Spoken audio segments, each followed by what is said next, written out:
The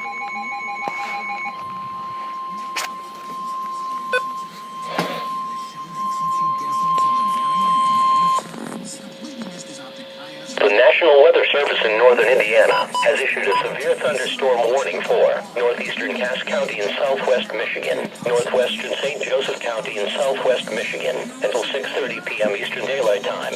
At 5:45 p.m. Eastern Daylight Time, a severe thunderstorm was located 6 miles east of Wajack and moving east at 25 miles per hour. Hazard: quarter-size hail and 60 miles per hour wind gusts. Source: radar indicated. Impact: hail damage to vehicles is expected. Expect wind damage to roofs, siding and trees. Locations impacted include Marcellus, Penn, Wakely, Howardsville, Flower Field, and Moore Park.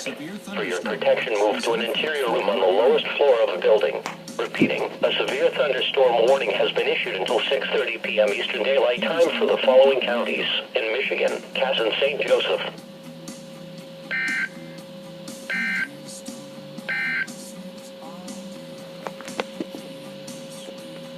This is no weather.